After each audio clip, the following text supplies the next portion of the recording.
ಇವತ್ತೊಂದು ಹೆಲ್ತಿಯಾಗಿರೋ ರೆಸಿಪಿನ ನಿಮ್ಮ ಜೊತೆ ಶೇರ್ ಮಾಡ್ತಾ ಇದ್ದೀನಿ. ಇದು ಆರೋಗ್ಯಕ್ಕೂ ತುಂಬ ಒಳ್ಳೆಯದು ಮತ್ತು ಟೇಸ್ಟ್ ಕೂಡ ತುಂಬ ಚೆನ್ನಾಗಿರುತ್ತೆ. ಮನೆಯಲ್ಲಿ ಮಕ್ಕಳು ಮುದ್ದೆ ಎಲ್ಲ ತಿಂದಿಲ್ಲ ಅಂತ ಅಂದರೆ ಈ ರೀತಿ ಮಾಡಿಕೊಡಿ, ಅವ್ರಿಗೂ ಕೂಡ ಇಷ್ಟ ಆಗುತ್ತೆ.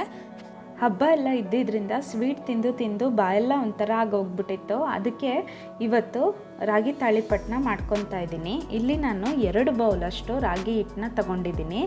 ಈಗ ಅದಕ್ಕೆ 1 ಕಪ್ಪಷ್ಟು ಈರುಳ್ಳಿನ ಹಾಕ್ಕೊಂಡಿದ್ದೀನಿ. ಇಲ್ಲಿ ಸೋರೆಕಾಯಿ ಅಂತ ಹೇಳ್ತೀವಲ್ಲ, ಅಥವಾ ಹಾಲ್ಗುಂಬಳಕಾಯಿ ಅಂತ ಹೇಳ್ತೀವಿ, ಅದನ್ನು ನಾನು ಒಂದು ಅರ್ಧದಷ್ಟು ತುರಿದಿಟ್ಕೊಂಡಿದ್ದೀನಿ. ಆಮೇಲೆ 1 ಕ್ಯಾರೆಟ್ ತುರಿದಿಟ್ಕೊಂಡಿದ್ದೀನಿ. ಈಗ ಅದನ್ನು ಕೂಡ ಹಾಕ್ತಾಯಿದ್ದೀನಿ. ಈಗ ಅದಕ್ಕೆ ಸಣ್ಣದಾಗಿ ಹೆಚ್ಚಿರೋಂಥ ಕೊತ್ತಂಬರಿ ಸೊಪ್ಪನ್ನು ಕೂಡ ಹಾಕ್ತಾಯಿದ್ದೀನಿ. ಉಪ್ಪು ರುಚಿಗೆ ತಕ್ಕಷ್ಟು, ಶುಂಠಿ, ಬೆಳ್ಳುಳ್ಳಿ ಮತ್ತು ಹಸಿಮೆಣಸಿನ್ಕಾಯ್ದು ಪೇಸ್ಟ್ ಹಾಕ್ತಾಯಿದ್ದೀನಿ. ಇಲ್ಲಿ ನೀವು ಬೇಕು ಅಂತ ಅಂದರೆ ಹಸಿಮೆಣಸಿನ್ಕಾಯಿ ಸಣ್ಣದಾಗಿ ಕಟ್ ಮಾಡಿ ಕೂಡ ಹಾಕ್ಕೋಬೋದು. ನಮ್ಮನೆಯಲ್ಲಿ ನನ್ನ ಮಗಳು ಕೂಡ ತಿನ್ನೋದ್ರಿಂದ ಅವಳಿಗೊಂದು ಸ್ವಲ್ಪ ಎಲ್ಲಾದರೂ ಅದು ಬಾಯಿಗೆ ಸಿಕ್ತು ಅಂತ ಅಂದರು ಅವಳು ತಿನ್ನಲಿಕ್ಕೆ ಇಷ್ಟಪಡಲ್ಲ. ಈಗ ಅದಕ್ಕೆ ಬಿಸಿ ನೀರನ್ನ ಹಾಕ್ಕೊಂಡು ಕಲಿಸ್ಕೊತಾ ಇದ್ದೀನಿ.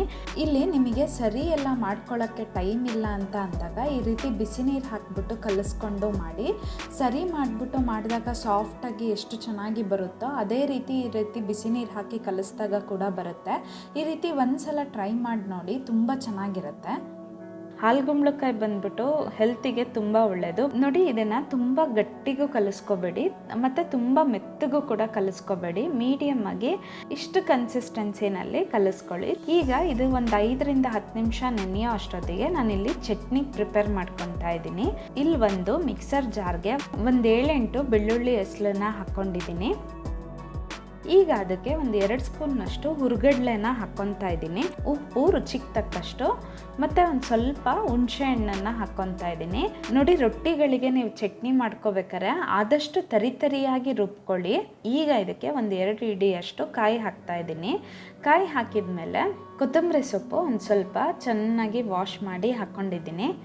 ಆಮೇಲೆ ಪುದೀನ ಸೊಪ್ಪು ಒಂದು ಸ್ವಲ್ಪ, ಒಂದು 5 ರಿಂದ 6 ಹಸಿಮೆಣಸಿನ್ಕಾಯಿ, ಆಮೇಲೆ ಒಂದು ಸ್ವಲ್ಪ ನೀರು ಹಾಕ್ಬಿಟ್ಟು ಇದನ್ನು ತರಿಯಾಗಿ ರುಬ್ಕೋಬೇಕು. ಪಡ್ಡು ದೋಸೆಗೆಲ್ಲ ಫುಲ್ ಫೈನ್ ಪೇಸ್ಟ್ ಮಾಡಿಕೊಂಡ್ರೆ ಚೆನ್ನಾಗಿರುತ್ತೆ, ಬಟ್ ರೊಟ್ಟಿಗೆ ಮಾತ್ರ ಈ ರೀತಿ ತುಂಬ ಚೆನ್ನಾಗಿ ಅನಿಸುತ್ತೆ. ಈಗ ಹಿಟ್ಟು ಕೂಡ ಕರೆಕ್ಟಾಗಿ ನೆಂದಿದೆ. ಇವಾಗ ಕೈಗೆ ಒಂದು ಸ್ವಲ್ಪ ಎಣ್ಣೆ ಸವರ್ಕೊಂಡು ನೋಡಿ ಈ ರೀತಿ ಒಂದು ಉಂಡೆನ ತಗೊತಾ ಇದ್ದೀನಿ. ನೋಡಿ, ನನ್ನ ಕೈಗೆ ಎಷ್ಟು ಇಡ್ಸುತ್ತೋ ಅದಕ್ಕಿಂತ ಜಾಸ್ತಿನೇ ತಗೊಂಡಿದ್ದೀನಿ. ಈಗ ಇದನ್ನು ಒಂದು ಎಣ್ಣೆ ಕವರ್ ಮೇಲೆ ನಾನು ತಟ್ಕೊತಾ ಇದ್ದೀನಿ. ಇಲ್ಲಿ ನೀವು ಬೇಕಾದರೆ ಬಾಳೆದೆಲೆ ಎಲ್ಲರೂ ಸಿಕ್ತು ಅಂದರೆ ನೀವು ಅದ್ರ ಮೇಲೆ ಮಾಡ್ಕೊಳ್ಳಿ. ಅದು ಹೆಲ್ತಿಗೂ ತುಂಬ ಒಳ್ಳೆಯದು ಮತ್ತು ಟೇಸ್ಟು ಕೂಡ ತುಂಬ ಚೆನ್ನಾಗಿರುತ್ತೆ. ಸ್ವಲ್ಪ ಮೇಲ್ಗಡೆ ಎಣ್ಣೆ ಕೂಡ ಸವರ್ಕೊತಾ ಇದ್ದೀನಿ. ಎಣ್ಣೆ ಸವರ್ಕೊಂಡು ಈ ರೀತಿ ಚೆನ್ನಾಗಿ ತಟ್ಟುತ್ತಾ ಹೋಗಬೇಕು. ನೋಡಿ, ಈ ರೀತಿ ಸೈಡ್ಸಲ್ಲಿ ಬಿಡ್ತಾ ಬಂತು ಅಂತ ಅಂದರೆ ಈ ರೀತಿ ಕೈನಲ್ಲಿ 2 ಕೈನ ಯೂಸ್ ಮಾಡಿಕೊಂಡು ಈ ರೀತಿ ಮಾಡ್ಕೊಳ್ಳಿ. ಆವಾಗ ರೊಟ್ಟಿ ಕೂಡ ರೌಂಡಾಗಿ ತುಂಬ ಚೆನ್ನಾಗಿ ಬರುತ್ತೆ. ನೋಡ್ತಾ ಇರ್ಬೋದು ನೀವು ಎಷ್ಟು ಅಗಲಕ್ಕೆ ತಟ್ಟಿದ್ದೀನಿ ರೊಟ್ಟಿನ ಅಂತ ಹೇಳ್ಬಿಟ್ಟು. ಸೊ ಈ ರೀತಿ ಬೆರಳಿಂದೆಲ್ಲ ಮಾರ್ಕ್ ಆಗಿದೆ ಅಂತ ಅಂದರೆ ಲಾಸ್ಟಿಗೆ ಅಂಗೈನಲ್ಲಿ ಈ ರೀತಿ ತಟ್ಟಬಿಡಿ, ಆವಾಗ ಬೆರಳಿನ ಮಾರ್ಕ್ ಕೂಡ ಹೋಗುತ್ತೆ.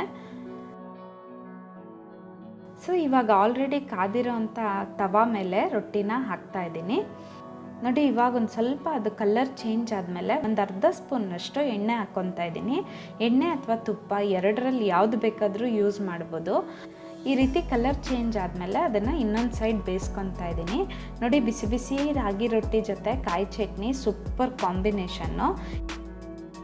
ಬಿಸಿ ಬಿಸಿ ರಾಗಿ ರೊಟ್ಟಿ ಜೊತೆ ಕಾಯಿ ಚಟ್ನಿ ರೆಡಿಯಾಗಿದೆ. ಮಾಡಲಿಕ್ಕೂ ತುಂಬ ಈಸಿ ಮತ್ತು ಟೇಸ್ಟು ಕೂಡ ಚೆನ್ನಾಗಿರುತ್ತೆ, ಆರೋಗ್ಯಕ್ಕೂ ಒಳ್ಳೆಯದು. ನೀವು ಒಂದು ಸಲ ಟ್ರೈ ಮಾಡಿ ನೋಡಿ. ನೀವಿನ್ನೂ ನನ್ನ ಚಾನಲ್ನ ಸಬ್ಸ್ಕ್ರೈಬ್ ಆಗಿಲ್ಲ ಅಂದರೆ ಸಬ್ಸ್ಕ್ರೈಬ್ ಆಗಿ, ಪಕ್ಕದಲ್ಲೇ ಇರೋ ಬೆಲ್ ಐಕಾನ್ನ ಕ್ಲಿಕ್ ಮಾಡಿ. Thanks for watching.